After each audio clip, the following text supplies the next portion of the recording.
Hey there. Welcome to The Climate Cycle, a podcast focused on Canada's climate tech ecosystem. In each episode, we sit down with founders building climate solutions right here in Canada to better understand the challenges presented by climate change and what we can do about it.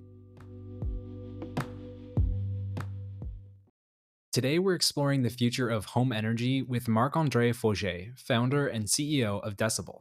For the first time in over a century, homeowners can generate their own energy without relying on utility monopolies. Smart devices, EV adoption, and the rapidly falling prices of solar panels are transforming home energy and putting more power in people's hands, both figuratively and literally. It's a huge shift in our power systems, but it also comes with a lot of complexity. dcbel is on a mission to simplify this new energy ecosystem, integrating all aspects of home energy, from solar panels to bidirectional EV charging to battery storage. Their flagship product, the dcbel Aura Home Energy Station, combines all of these different technologies into a single intelligent system. In this episode, you'll learn about what's driving this shift from individuals as passive energy consumers to more active participants, what this unlocks for clean energy generation, and how dcbel is bundling this complex ecosystem to make energy decisions simpler. We'll also explore Marc-André's 10-year journey building dcbel, their recent investment from the Canada Growth Fund and how they think about finding the right investor fit, the challenges of manufacturing hardware products, and the next energy transformations that Marc-André sees on the horizon. MA, thanks for joining us. Hey, thanks for having me, Justin. I would love to start with a bit of background on yourself and dcbel. Could you give a quick intro to dcbel and what it does and kind of how you got started in this space? Well, dcbel as a mission, it's to deliver energy so you can live a life without compromise. So basically, we want to introduce new technology for homeowner, for users to make energy easier and also more efficient and basically reduce the cost of energy for all. So dcbel is at the cornerstone of this. We have introduced our first technology called the dcbel Aura. It's a home energy stations. So basically it's a blend of solar energy, DC fast charging at home, bidirectionality, that's meaning the capability to take the energy from the car to power the home, storage, but also artificial intelligence, AI, that's basically learn from you how you use energy, know your energy contract, know the weather, and therefore provide you all the energy you need basically to deliver energy so you can live a life without compromise. Fantastic. So you've been at this for a number of years. What was kind of the genesis of this and how has it kind of evolved over time? The Genesis came out about almost 10 years ago. Yeah, it's probably true that it takes 10 years to make an overnight success. I don't know if we are a success yet. Where we were a group of people passionate about energy. It was not our first startup or first rodeo, I should say. And we all found out that we work in the energy sector. We create lots of different technology used around the world, but we never works for us. We, the customers, basically, right? We were working for the utilities, providing technology to the utilities so they can provide us the energy. But we find out that all of a sudden, energy become too complex for everyone, right? Can I charge my car at night? Now we have time of use tariff in many parts of the world, meaning I pay my energy is more expensive at dinner time than, for example, in the afternoon. Should I install solar panel or not? Then blackout. We start to live in a world where there's many outages as well. And we start to figure it out is what is a smart home without smart energy, basically? Where Right. is that kind of device that's learned from me that's just going to make my energy easy? That's just going to blend all those technology together and just going to make my life seamless. And so out of this, we take out a whiteboard. We still have this whiteboard, by the way, at the office. And we basically draw this concept of home energy station, and that was 10 years ago. And it's very close to what it is today. Then we take a step back. We look at it and we say, how are we going to build that? We had no idea about the technology to do it. But obviously, at first, I suppose, like any entrepreneur, you have to be a bit naive. We say, well, in 2 years, it's going to be okay. We're going to find a way. And so, well, 10 years later, we got a pandemic in the way. So probably we got a rain check for a couple of years here. But 10 years after, we're very proud now of shipping our product. That's a really interesting story, and it's interesting that the through line has kind of stayed the same over that time period, yet our energy environment has shifted so much and shifted in the direction I think that you're headed. Could you share a little bit about the ecosystem that you're playing in? Because there's kind of the homeowner who has all of these devices and is paying a utility bill. There are utilities as well, but there's other folks involved in there. Maybe just like talk about that environment that you're working in and who you're interacting with. It's a very interesting question, Justin, because you're absolutely right. Right now, if I can take an analogy, it's a bit the battle for the middle ground. Energy never been about homes. You basically buy your cars, you got your fuel from Exxon, from Shell, from Suncor. It's not important, pick your poison here. And your electricity came from your local utilities, that you like it or not. All of a sudden, something just got broke in the energy world, and it's the solar energy. Let's just start with this about the ecosystem. Have you ever realized that is the first time in a century that we can generate our own energy at home without signing a contract with the large corporations by using solar panels?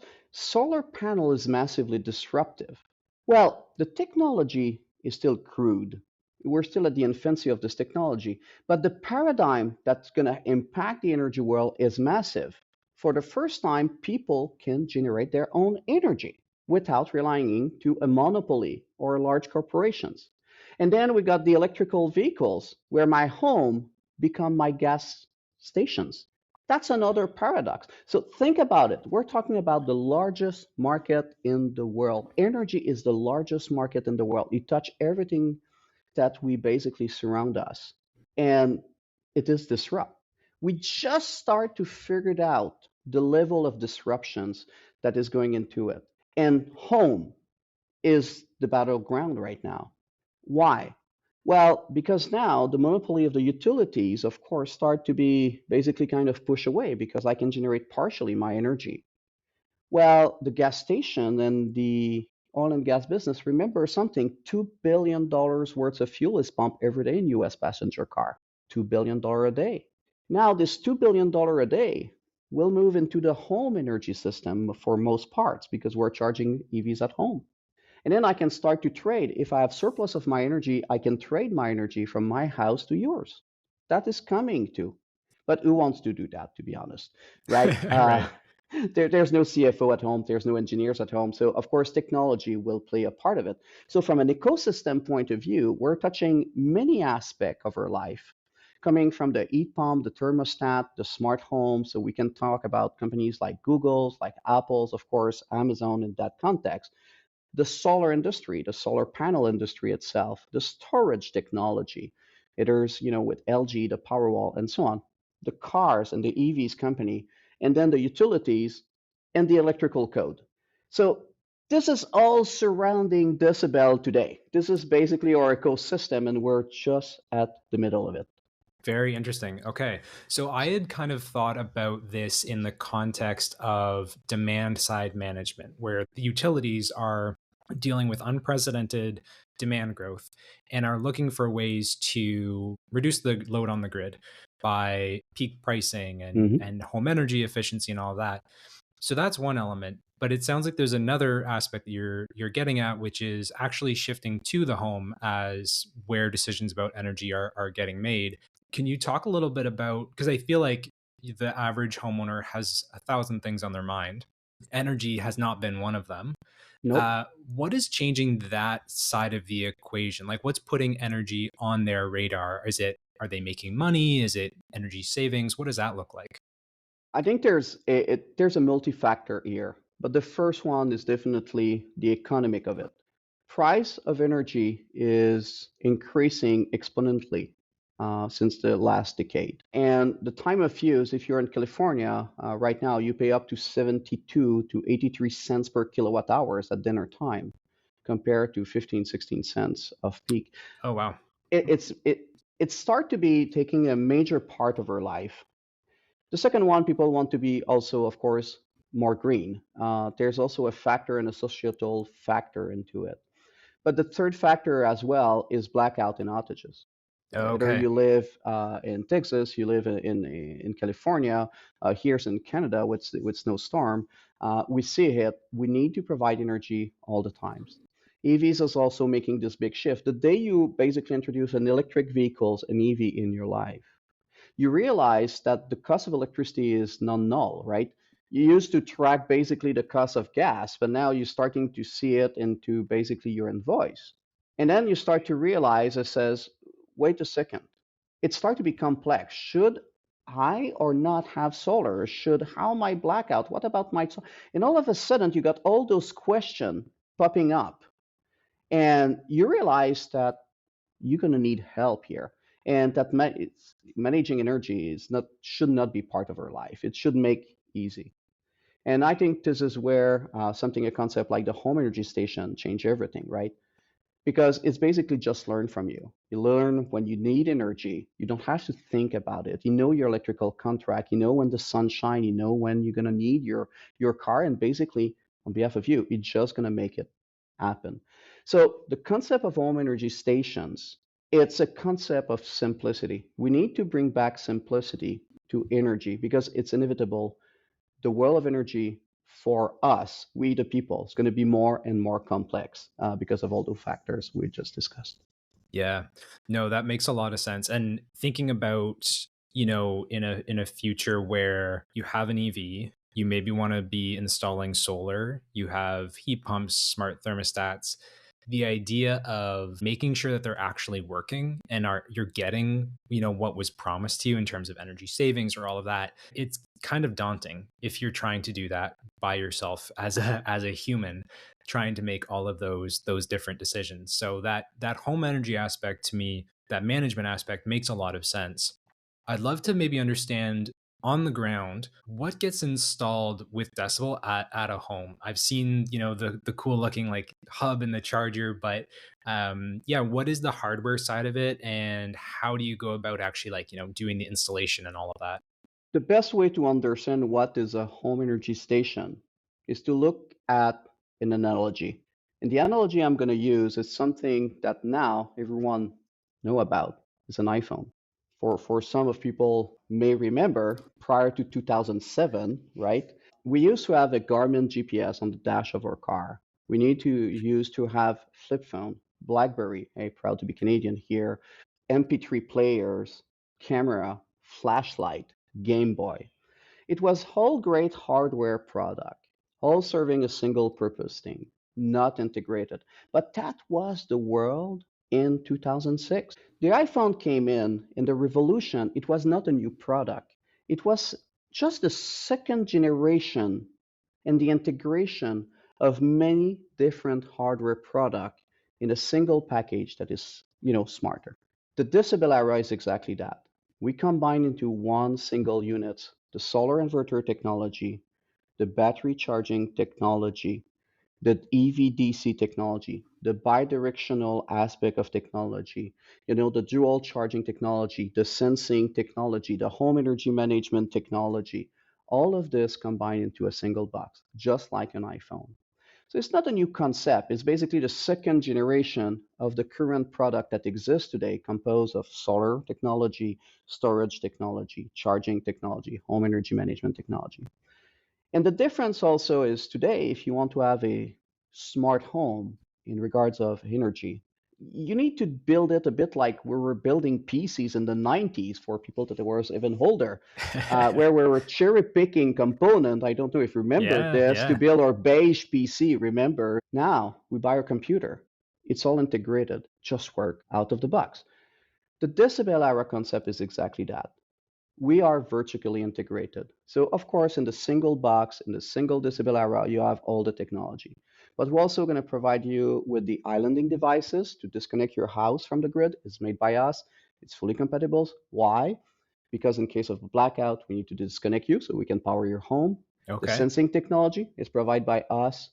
The DC disconnect, everything is provided by us. We are vertically integrated. We don't provide you the panel itself, and the storage technology is by our partners. We have a worldwide partnership with LG, and so the storage technology is made by LG under a close partnership. So you buy it more like an iPhone or a MacBook Pro than trying to go like a beige PC of the past. Gotcha. No, that's so interesting. So it sounds like that kind of bundling effect where all of these disparate things have been out there disconnected and now it's rolled up into that one device. So I think one of the interesting parts about and the challenging parts about hardware is it has to get installed. How are you approaching that aspect of it? Is that like contracted partners? Is that yourselves? What does that look like? Installation is a key part. We're touching the home here. And therefore, that's another problem with current technology on the market. As soon as you try to connect different technology altogether, you need to make multiple round trip to the home, different installer, and so on. Now you install one box. It's much simpler. But since the very beginning, from the ground up, we take into considerations the way North American homes have been built with their current breaker panels. One of the biggest costs today is that we need to do a lot of breaker panel upgrade to introduce solar technology, bidirectional technology, or storage technology. dcbel eliminate most of that friction point. Today, when you install all those technology, you have a single point, a choke point that is your breaker panels, where you need to add breaker for solar, breaker for storage, breaker for everything. And all of a sudden, your breaker panel got overcharged. By installing the dcbel, all the DC coming to the dcbel, all the point coming to the dcbel, and it's connect once to your breaker panels, make it much, much easier. So in average, we reduce the installation cost and time by a factor of 2 compared to today's state-of-the-art solutions. And we can avoid in more than 80% of the time breaker panel upgrade. But still, unless you're very good DIY and the local code allow you to do it, you're going to need a local electrician to do it. Right. To be honest, it's about as simple as installing today a normal EV charger. Okay. Breaker, wire, connect. For the solar panel, of course, you need to go on the roof. Most of the time, ask your roofer. Panel, plug, plug, plug, connect, done. It's that simple. All the rest just work out of the box. Cool. So, kind of in the same adoption vein, demand side programs have been around for a really long time. From the research I've done, it seems like enrollment rates are still very low, like surprisingly low, despite the financial incentive that exists. It seems like a hard space to enter. How do you think about adoption? Like are there tipping points that you look for in a market that you think are really important? Are there behavior changes? What does that adoption piece look like? Because it seems like we should have this everywhere, but it's not there yet. No, first we need to ramp up our manufacturing, but thank Justin to think that our product should be everywhere. Demand response is kind of something interesting because at the end of the day, we ask the customer to make a sacrifice and compensate the sacrifice. I don't believe the worlds need less energy. I think the world need more clean, renewable, and affordable energy, right? And so this concept of sacrifice in energy maybe put us on the wrong way. Demand response was a difficult concept to sell to most people because they don't want to change their behaviors. So basically, we ask the customer to change their behavior to accommodate the bad solutions. And it's always a tough sell. And for $1 per day, you want me to delay charging my car for $1? Yeah. Yes, but no, right? Thank you. I'm more concerned about the environmental factor that dollar probably. So it was not the way to introduce product. Product should help people to have just a better life. It should be easier for them. They should not change their behavior to accommodate bad technology. It should just be integrated in their life and providing more, not less, to their life. Therefore, what's need to change for the adoption of a dcbel era? I must say, not much. The point is, cost of energy is increasing. It's about the return on investment here. Does everyone should have a dcbel era at first? No. Make the calculation. We have AIs that even identify if it's good or not for you. But you're building a new home. It is the right time building a new home to have such a technology in your home, put in your mortgage, where you're going to have a return on investment. You're going to make money out of an era while your home going to be much cooler. Let's admit it, right? It's going to be more fun. It's going to have access to more energy. It's going to be safer. And you're going to make money with it. The right moment, you buy a new home, install it at the same time, put it in your mortgage. You're basically buying a new cars today. It may make sense. I need a charger. Go into that journey that day. You're facing a 25% increase in your electricity rates. Maybe it's the time to make the jump if it's the time for you. So just like the iPhone, when the iPhone came out, the iPhone was $499 in a world of $49 phone. And lots of people are saying the iPhone not going to work because it's too expensive and it looked complex. Well, we have to think into accounts that at some point I need to have my MP3 players on my phone. It makes sense to have an iPhone. And the world slowly go into the adoption. It was a better value propositions. But we should not basically go and thinking those kind of product are for everyone day one. It's going to naturally be basically embedded in our life going forwards. Okay, so it sounds like there's kind of some key inflection points where in someone's journey, this is the time where it makes a lot of sense to investigate it or invest in it. And this other time is another great inflection point. Where does Decibel stand right now in terms of is it a premium product? Is what does pricing look like? And what are your thoughts on kind of does that have to come down a lot to kind of reach a broader market? Well, today, happy to report that the demand, I'm going to say that exceed everything we can manufacture today by an order of magnitude, if not two order of magnitude. We have to be disciplined in our approach to market. Decibel is not a company where we want to introduce a product, flip the company. With our investors, we're looking to really serve this market for the decade to come.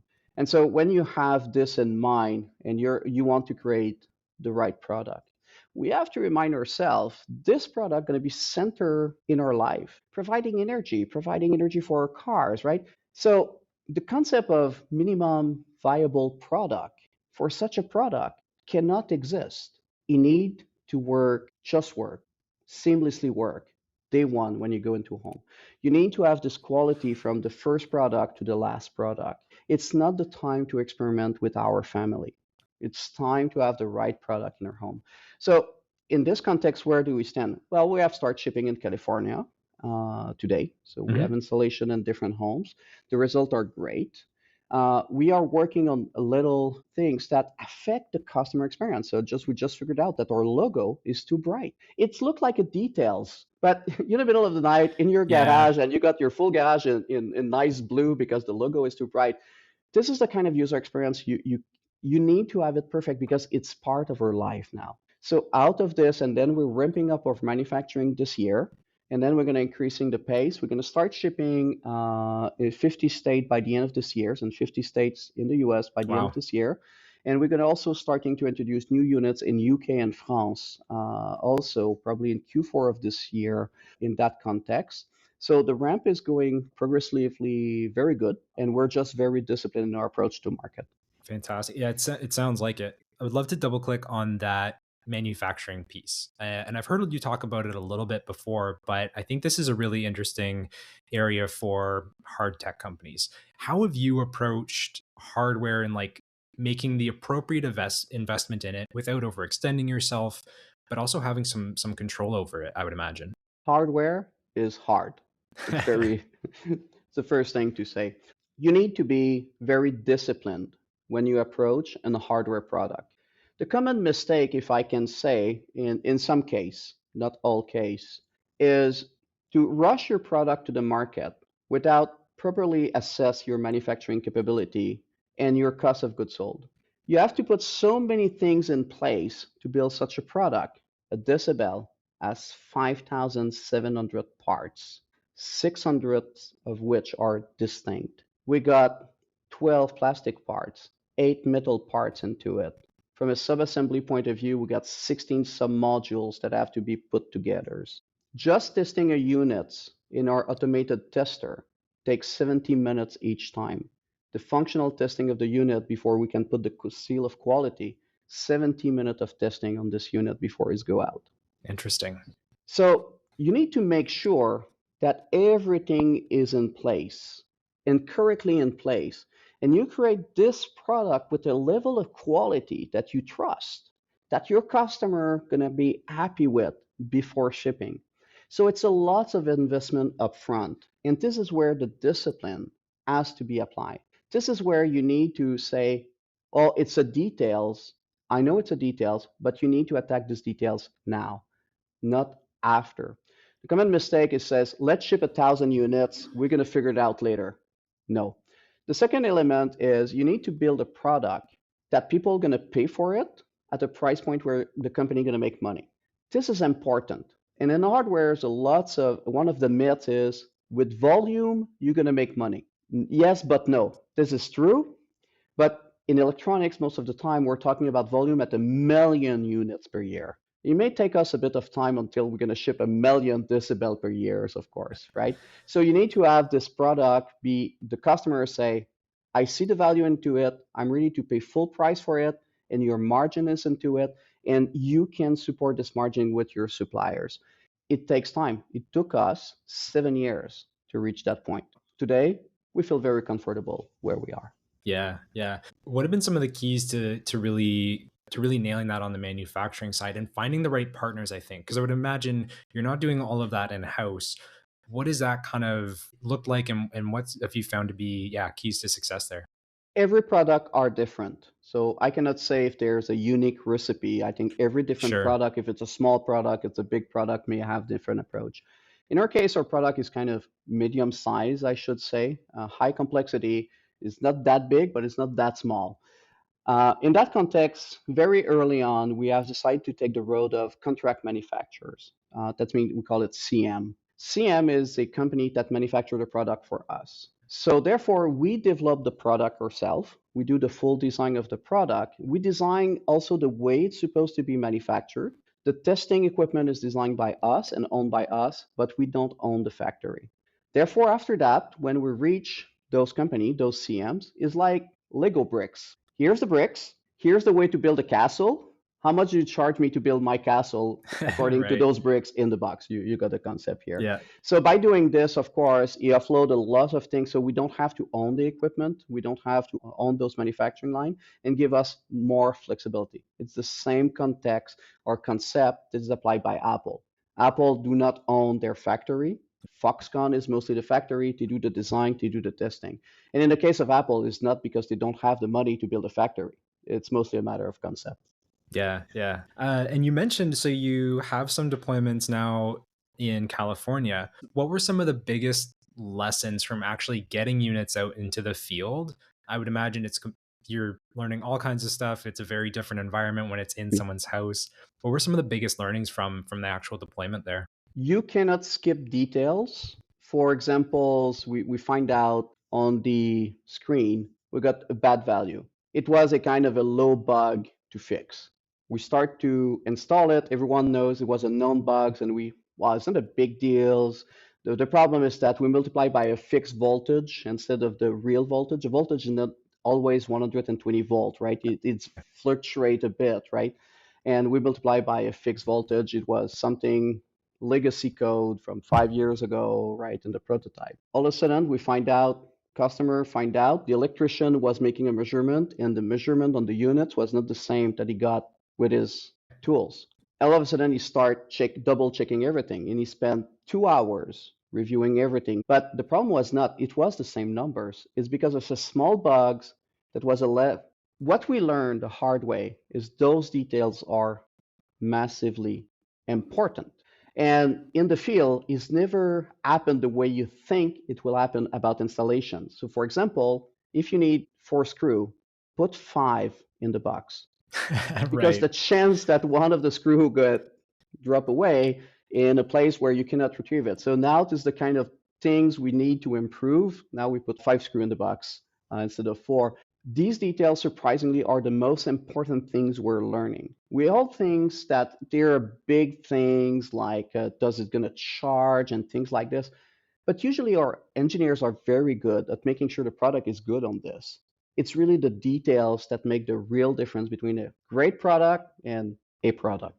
That's really interesting. I mean, that story about the value being off really resonates. And I think when you're doing electrical too in your home, something doesn't line up is not something you're going to just brush off and walk away from. That throws up all kinds of flags of, can I actually trust this system? Is it going to Right. start a fire? Is something else going to happen? So it makes a lot of sense that these little things can really be a make or break in terms of the trust that a customer has in you for something that is going to be in their house for a very long time. Absolutely. Yeah. So the whole US tariff situation, curious to hear about, has that impacted Decibel at all, or kind of maybe changed how you even think about which markets to prioritize? The answer is no, but yes, but no, but yes, but no. First, let's figure it out where's those tariff going to land. So right now, we are the 12 for people watching later. So we just don't know exactly where we stand in that regards. Now, that being said, we were anticipating this since at least the last 2 years. The fact that our product has to be delivered in different countries around the world, like I mentioned earlier, UK, France is coming. These contexts of tariff and having a supply chain that is worldwide is part of our DNA. The fact that we're using CM, contract manufacturing, that we design our manufacturing process, we design our own equipment. In less than 3 months, I can probably enable any manufacturing plant in the world to start manufacturing Decibel. Oh, very interesting. Yeah. So it was in our initial concept to build it like this. So now with those tariff coming in, well, first it's going to affect everyone. So the tide's going to go up, so all boats going to go up. So from a price point of view, everyone's going to take a hit. Our unfair advantage is our flexibility here. We have this capability to basically move around our supply chain and our contract manufacturing to be able to manufacture. We always wanted to be kind of a world local company. So it doesn't make much sense to manufacture a product in Asia, have it 3 months on a boat to ship in the US anyway for such a product. And our product, our technology, since we're vertically integrated, our technology is built in a way that we are making money with this technology without basically using, I'm sorry to say that, but cheap laborers or Asia cheap laborers. So because it's also an unfair advantage, our technology is also, our product is profitable without subsidies. People are ready to buy it without subsidies. So therefore, we can deliver a real value product everywhere. So now we're more in a position where we want to see exactly where it's going to be, basically be final. Probably in May, we're going to know. Right now, we have manufacturing in Canada. We have capability to build in the US, and we're looking to have capability also to build in EU. We're exploring also capability in Asia for another part of the product. But we have this unfair advantage of flexibility. So this is applied to Decibel. It's a very complex questions, and I may understand that it may hurt lots of companies right now. And it's maybe not an issue for Decibel, but I understand it's a real issue for everyone. Yeah. Yeah. 100%. Switching gears a little bit, you just announced a 55 million investment led by the Canada Growth Fund. I would love to hear a little bit about that process because it's a bit of a unique investor to partner up with. Maybe we could start with, what were you looking for in a financial partner and what made that a fit? How did that kind of come together? You're absolutely right. When it's go down to select investors, you need to have investors that is aligned with your journey. And the Decibel journey, it's going to be a long journey. We're not the kind of startup that you just pump and dump, if I can say so. It's not about flip. Because of the level of investment we have to make with hardware, with software, the kind of technology we are, and also to create, I love the words you use, trust with the customers. We need to show the customer that we're still going to be around in 10 years from now so they can make an engagement with our brand. Therefore, you need to have an investors that has this capability to follow you for the next decade, 10 years. There's very few investors that have this kind of money and that can all are evergreen or almost evergreen in as such and are ready to basically invest of such a long terms. So when we approach it to the market, we do not change our story. We explain this is where we came from. This is the journey of the company. This is where we're heading as a company. This is the kind of return we're going to do. This is who we are. Do you want to join us in that journey? but we will not change the business plan according to that investors. We may have at the very beginning of the company, but now, the company is starting to be quite large. So now it's more about the investor joining us in the journey. Of course, they have their factor of influence. Of course, they're going to provide new tips, tricks. They're going to help us to do better, faster, of course. That being said, it's about to stay authentic about where you're heading, but also understand that you need to provide return to investment to your shareholders. You need to de-risk for them, and at some point to create liquidity in the process. And understanding when those investors are gonna need liquidity. So if I told my investors that for the next 10 years we're gonna be at losses and they may have liquidity in 10 years from now, I may not attract a lot of investors, right?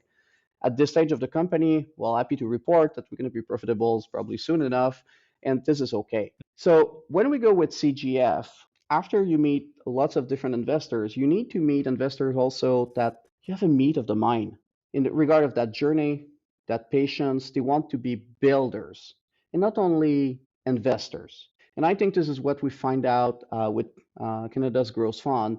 Of course, they have a mission here from an ESG point of view. They have a mission on this, but it's kind of intersect into what we're doing, of course, because of the nature of our company. For us, it was kind of easy.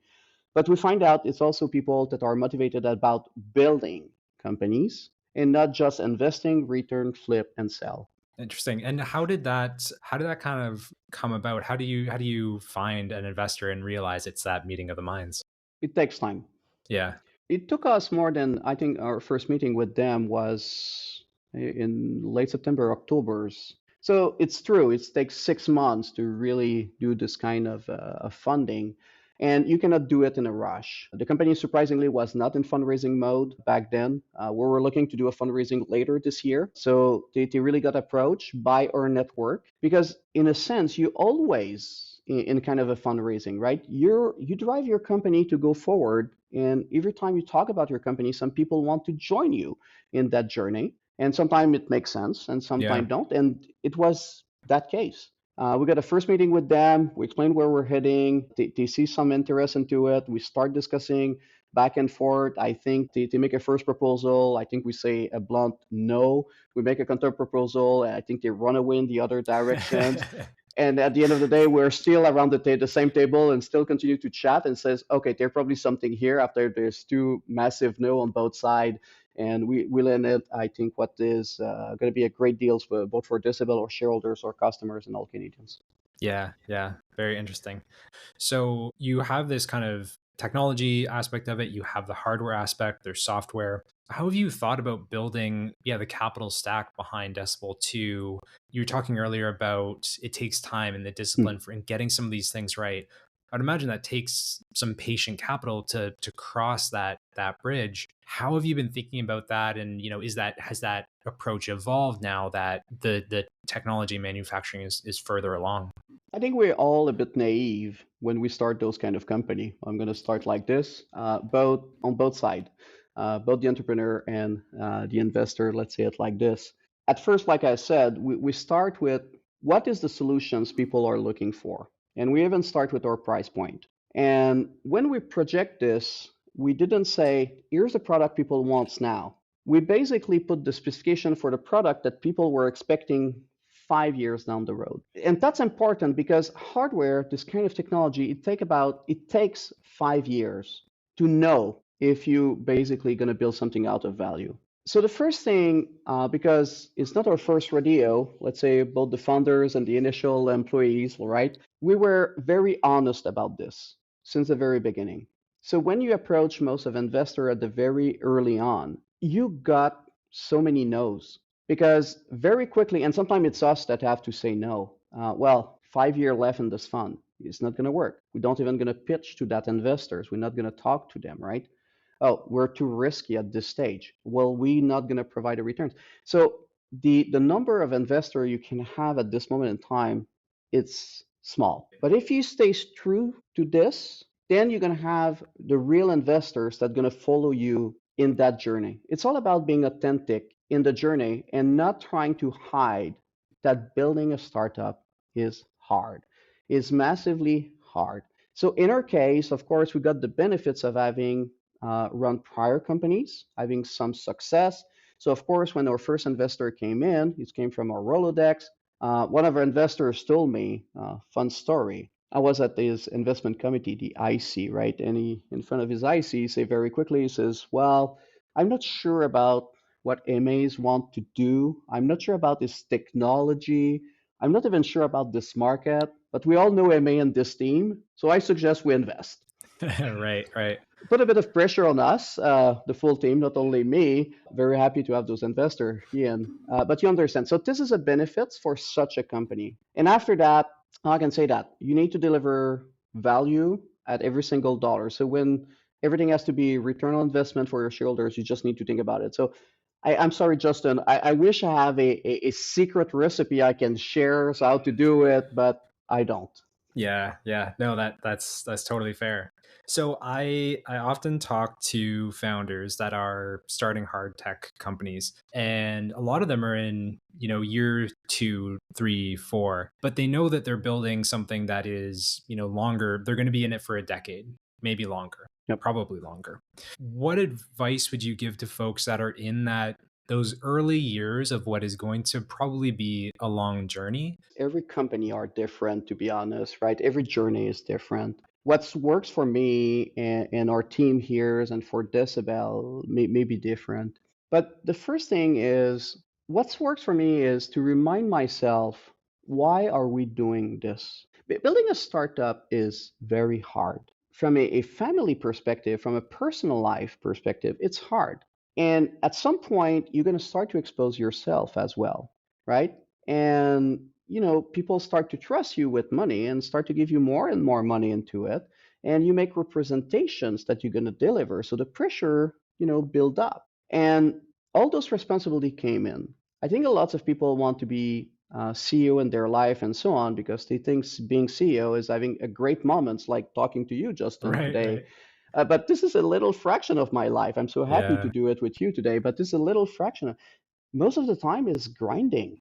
Most of the time, right, is basically show by examples. Is show up at 6:30 a.m. in the morning, being at 9 p.m., a Friday night, even though you got kids at home waiting for you. And you embark in that journey, you're absolutely right, for 5, 7, 10 years, Mark. So for me, it's always a constant reminder why I'm doing this. It's worth it. The goal in life is to be happy. We need to pursue happiness. If it's only to make money, I'm going to tell you something. It's probably too hard. Yes, money is great. Okay. And if we reach a point where you make a lot of money, of course, money help happiness. Okay. People that say you can be happy without money, not sure. But Yeah. money is not happiness. I don't think it's enough. You need to embrace this journey and say, if you have decided to go in the clean tech startup, for example, and you wish to change the world, you have to remind yourself that even if you fail, but you help improve the world in the process, you have been successful. Not all victory are finals. Not all, failures are fatals. It's a journey. I got into it because with our teams, and we got a so great teams at Decibel, my co-founders, the people here, we profoundly know that if we're kind of a bit successful, we kind of gonna help people having more money in their pocket, cleaner energy, and so on, and making more smiles on many people's. And this is enough to say it's worth it. Of course, on top of making money and all the rest. But I think that's work for me. Yeah. You mentioned the team there, and you've talked about this throughout the conversation is, the discipline around that long-term view, knowing that you're helping people. Could you talk a little bit about company culture around discipline, but having that long view, building that trust? What does that take to build that culture of discipline in a company? What works for us for right now, we have decided to run a company all dedicated to return on investment. For example, our budget right now are rolling 3 years budget that are done automatically. And every single employees that have an idea in the company can provide this idea, can spend money as long as he provide return on investment. So we ask three things, very simple in our system. What's the current situations? What's your idea? What kind of return on investment you can have? The risk, shorter time to market, better product, better margin. And if it makes sense, let's do it. So we let a lots of flexibility to everyone at Decibel to take initiative. This is very important. But the culture is driven by every single time you're spending a dollars, Every single time you're spending an hours, what is the kind of return on investment you're going to bring to the market, okay, to the company? And as long as you keep this into it, it's perfect. The second thing, we try to have a very flat organizations. We have what we call a no meeting company. So we have no recurring meetings. We may have some recurring meetings, but by definition, if we have to meet, we meet. There's one subject, we discuss, we solve, we move on, right? Having this meeting every Monday afternoon where, okay, we're going to go around the table and Justin, what have you? Okay, no, that's not the case. Everything is a lot of automated. We share all the information with every single employees. Everyone know about our objective, know where it is, and we let people basically go and move forward. This is a methodology that worked very well for us in that context, provide lots of trust between everyone. And the only thing we ask, if you make a mistake, raise hands. Not because we're going to want to blame you. First, we want to learn from these mistakes. We want to share the learning. Second, all hands on deck, and we're going to go and help you recover from this mistake. This is how it's supposed to be. Early days of the company, you want funny story, Justin. We bought a couple of cars, and one of my favorite cars is we bought a Nissan Leaf to start testing on the bidirectionality, right? But we push it to the extreme. We wanted to know what if, right? What if, full disclosure to start, to everyone watching this, if we put on the market for sale a Nissan Leaf, use, don't buy it. Okay, don't buy it. Okay, now that I say that, the number of time we basically make this car explode, almost literally, Right. okay, it was ridiculous. In the early days, you don't have that much money. It's a $35,000 car. And I remember the first, sometime new engineers coming in, make this, and then all of a sudden they come to me and say, "Oh, Marc-André, sorry, I think this is, oh, this is great. What do we have learned?" And now the joke is every time we don't have a cars that blow for a couple of months in a row, I say, "Guys, are you pushing hard enough today?" Right? It's Right. okay to make mistake. Either we learn or we win. This is the kind of culture we need to have to build such a product. Yeah, very cool. Two things that really jumped out to me there. One, you said what works for us right now, and I think that's a really important piece is that something else will work better in the future, and this might not have worked in a Correct. past iteration. But it also sounds like ownership is kind of the counterpart to discipline, and people understanding like having that clear consequences and being able to pitch their own things. Like I think that brings a lot of that discipline when you feel ownership over kind of what's happening in the company as well. I wanted to maybe just throw one more like big picture question at you. You talked about with hardware, you need to build the thing that's 5 years ahead. I would love to understand from your perspective, like where do you see home energy and distributed energy headed? We've had kind of demand response for a while. These new technologies have emerged. What do you have your eye on kind of on the horizon? I think eventually we're going to start to see the concept of peer-to-peer energy. If I take an analogy from the computing era, the grid of today is mostly built like a mainframe where we got dumb terminals and we got the energy provided by the mainframe. And now we start to have a bit of a generation as people are basically plugging their laptop into it. But eventually, what's going to start to happen is electrons going to start to move more freely over the network. And so therefore, if I'm not here for in my home for the next week and I overgenerate my energy, why not my neighbor cannot benefits out of it and I can be compensated from it? If everything right now in some part of the world is still funneled through the utilities that I need to resell to the utilities, I think at some point that's going to basically break up. And we're going to start to see the peer-to-peer transaction of energy going forwards. And I think it's going to be opening a kind of a formidable market that's going to help people reduce energy costs and making a greener place for all. So I think this is the next big thing when 2030, 2035 is not around the corner. So this is one of my predictions. You want another bold prediction, Justin? Yeah. Okay. EV charging. Today we can charge our cars in AC power at home and DC power supercharger when we're on the road for faster. I think it's starting 2030, 2035, there's going to be no more AC charging and only DC charging everywhere. Interesting. What are you seeing that makes you say that? It's very simple. Every single battery, you can only charge a battery using DC power, direct current power. You cannot charge a battery in AC. Some Hmm. people are going to say, wait, MA, isn't DC supercharging bad for the battery? No. Speed of charge. If you charge very quickly your battery, that's maybe bad. But all batteries are charged using DC.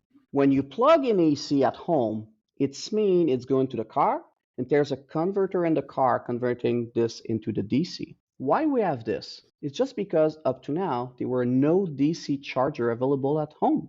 It's mean that every single car, every single EV right now are carrying around town $1,000, 50 kilogram, 100 pounds of weight, dead weight, around town for the only benefit of charging at home because home didn't have access to DC power. The analogy is like a century ago, Henry Ford had decided to put the gas pump in the Ford Model T and carry the gas pump around town for the Right. benefits of using a dump pipe and a well. No, Henry was smart. Gas pump belonged to gas stations. Mm. The rest is history. This is exactly the case here. Now that the DC power coming from solar, that DC technology like the dcbel era is coming at home. Wireless charging need DC technology. Now that DC charger are going to start to introduce into our life at home, what is the benefits to continue to carry around town that converter in the car and paying $1,000 too much for this car? Therefore, horizon of 2030, 2035, watch for this. I think all our EVs will be DC charging only. So that's my two big prediction.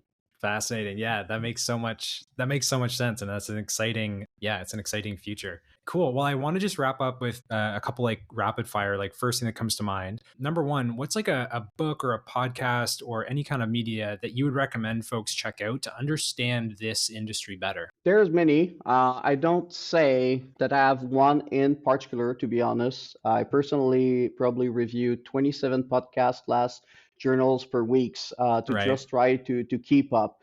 So unfortunately, I read from multiple places, have diversity. It's the best way to go in regard of knowing about the energy world. Yeah, perfect. And then for anyone that's looking to kind of make a switch, maybe from like traditional tech into this area, what's a piece of advice you would have for them to kind of get started?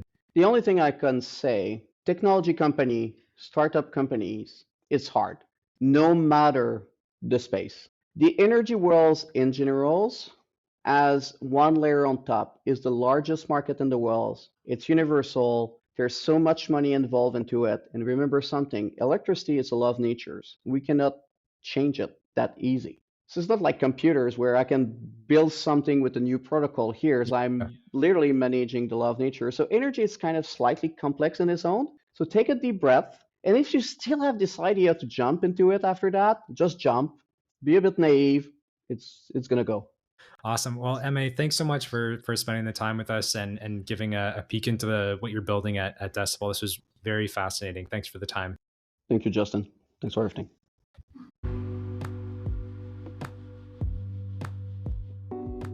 Thanks for joining us. If you enjoyed today's episode, leave a rating and a review on Spotify or Apple Podcasts. It would mean a lot and helps grow the show. To stay in the loop on Canadian climate tech news, recent fundraising, job postings, events, and more, subscribe to the Climate Tech Canada newsletter on our website. Thanks for listening. We'll see you next time.